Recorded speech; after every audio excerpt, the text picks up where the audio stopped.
was it like with having your team not only become the first team to ever play at home in a Super Bowl, but then also win it? The whole thing it was surreal because, when when you're trying to get a Super Bowl, everybody says, oh yeah, we're going to, when you get that Super Bowl, we're going to be the first team to play in our home Super Bowl. And everybody says that. It never happens, okay? And then we got the Super Bowl, and then to actually be in your own, to be in the Super Bowl in any city is tough. So when the two of them merged together, it's like Halley's Comet. I mean, it happened last year, and it was unbelievable. And it was such a pleasure to be able to be in Tampa for our home Super Bowl, because when you're normally in a Super Bowl, you maybe have a couple thousand of your fans at the game. And we got to celebrate this with the whole week and the game itself with the entire community. And everybody could be outside, everybody could enjoy it. All the Bucs fans were there, and it was very special, very special. And yeah. It's a great segue to my next question. Derek's probably going to kill me for saying this. So when the Bucs beat the Packers in the NFC Championship game, I hear the laugh. He's right here. I get a phone call there he is. from Derek, and he said, it's the first time I've ever heard him a little agitated, a little nervous. I get a phone call from Derek, and he said, what do I do? My phone is blowing up. And I said, Derek, for the first time in your life, you're going to tell people no. Because you're going to get middle school friends, high school friends, people you haven't heard of from years asking for tickets with the Bucs playing at home. But Derek and Will were such incredible leaders for us from a host committee standpoint. I mean, you as the owner of the Bucs and the host franchise, what were they like from your perspective? Well, again, we're blessed to have Derek, and I mean, we've made enough jokes about the 55 Super Bowl and Derek and Will being part of that. And they did an amazing job. And I don't know, I'm sure it's been mentioned before, Rob, I mean, right here, this guy right here, together as a team.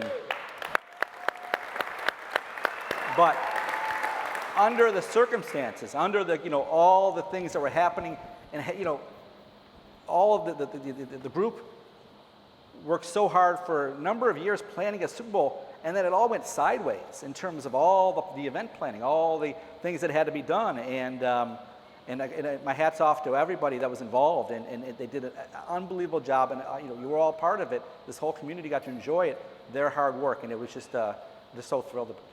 So we've talked a lot tonight about how important it is for our franchises to give back, and certainly you guys continue to give back in so many meaningful ways. A lot of people don't realize they have helped contribute over the last 20 years nearly $2 million to the Sports Commission and all these great programs we've highlighted.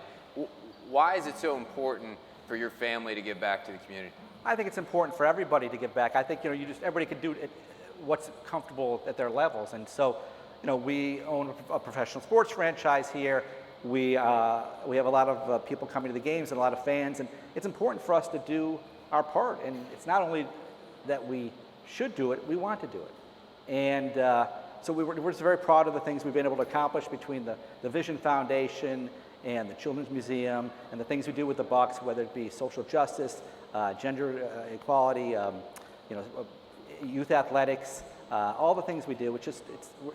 We're able to do those things. If we have an idea, we can try to accomplish it, and we're just very proud of the things we've been able to do. Well, we certainly appreciate it. Let's give them a round of applause for all they're doing in the community.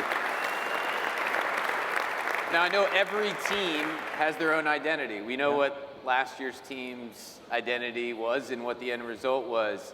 How excited are you about this year's team and how they've created their own identity?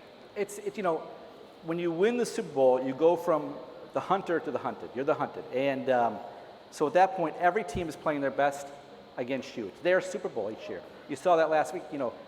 Even the teams that don't have good records are playing their best football. So you have to be mentally sharp.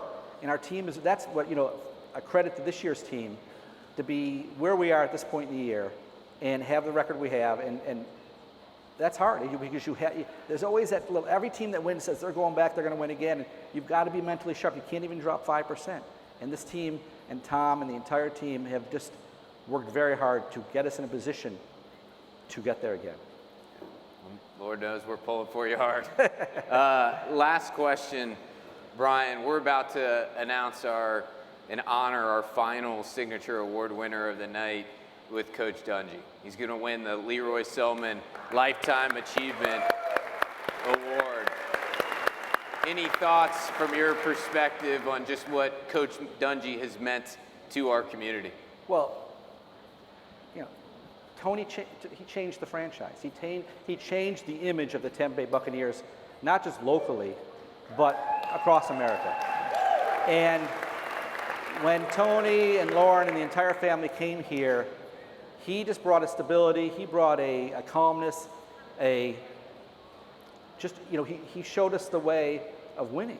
And it wasn't just about winning on the field, it was winning off the field as well.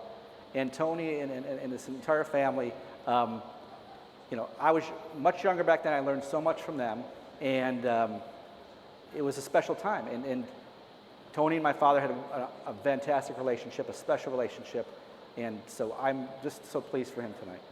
We're so honored to have you here as well as part of the evening.